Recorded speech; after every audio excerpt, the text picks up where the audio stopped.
गणेश उत्सवाच्या सर्वांना हार्दिक शुभेच्छा.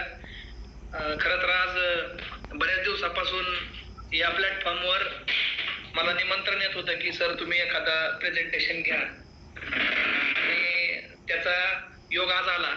आणि त्याचा खरं तर नुसता योगच नाही आला, तर माझं भाग्य आहे की माझे गुरु आणि माझे पशुवैद्यक क्षेत्रातले आदर्श गुरु म्हणायला हरकत नाही. आणि खरं तर ते सगळ्या महाराष्ट्राचे देशाचे गुरु आहेत. डॉक्टर भिकाणे सर आज या प्रेझेंटेशनला उपस्थित आहेत. थोडं बर्डन आलेलं आहे मला, पण आता बर्डन घेऊन जमणार नाही. शेवटी गुरूंसमोर गुरुने शिकवलेली विद्या आज मला सर्वांसमोर मांडायचा चान्स आलाय. तर आज आपण थोडस एक वेगळ्या टॉपिक वरती डिस्कशन करणार आहोत. टॉपिक म्हणजे बघा, मला बऱ्याच जणांनी सांगितलं की सर तुम्ही न्यूट्रिशन फिडिंग वर बोला, फिडिंग वर बोललं पाहिजे, फिडिंग कशी असली पाहिजे, फिडिंग स्ट्रॅटेजीज काय असल्या पाहिजेत. परंतु काय होतंय, आता भिकाणे सरांनी पूर्ण महाराष्ट्रभर विस्तारचं काम केलं आणि आम्ही त्यांचे शिष्य. आम्ही पण एक थोड्याफार प्रमाणामध्ये जिथं चान्स मिळेल, जिथं संधी मिळेल तिथं विस्ताराचं काम करण्याचा प्रामाणिक प्रयत्न करत आहोत.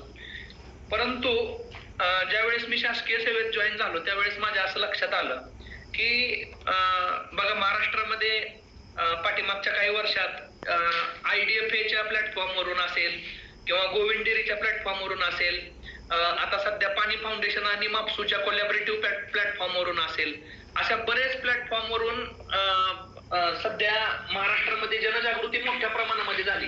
म्हणजे खरं तर ती शेतकऱ्यांची क्रांतीसाठी उचललेली पावलं होती, छोट्या मोठ्या प्रमाणातली, पण ते अत्यंत सुंदररित्या ते सगळं पार पडलं.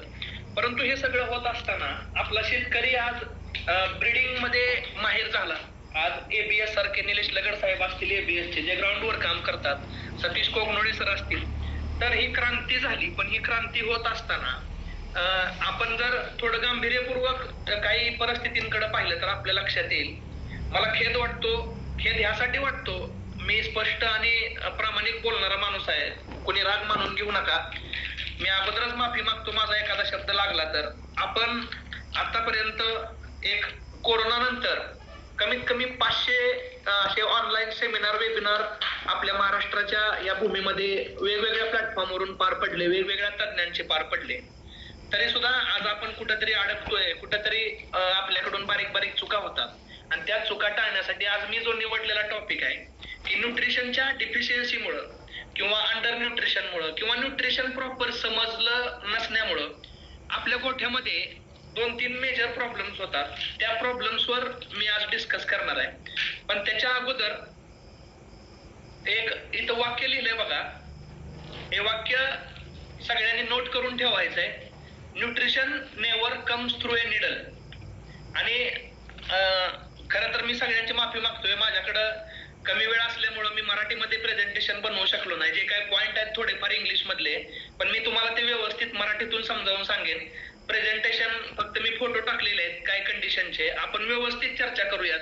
कुणाचे काय प्रश्न असतील तर ते आपण एकदम शेवटला त्याचं डिस्कशन सुद्धा करूयात. तर बघा, ही एक मला आवडलेली लाईन आहे. मी प्रत्येक ठिकाणी सांगतो की nutrition never comes through a needle, it comes through a balanced diet.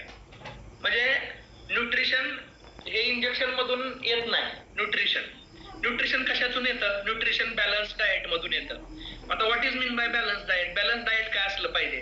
Balance diet म्हणजे आपण आपल्या जनावरांना दैनंदिन जीवनामध्ये आपल्या जनावरांना आपण जो चारा आणि पशुखाद्य खाऊ घालतो त्याचं व्यवस्थित बॅलन्स असणे. मग त्याच्यामध्ये प्रोबायोटिक्स असतील, प्रीबायोटिक्स असतील, प्रीमिक्स असेल, वेगवेगळ्या प्रकारचं मिनरल्स असतील, व्हिटॅमिन्स असतील, हे सगळ्या प्रकारचं एक प्रॉपर केलेलं जनावरांच्या रिक्वायरमेंट नुसार केलेलं कॉम्बिनेशन, त्याला आपण बॅलन्स डाएट म्हणतो.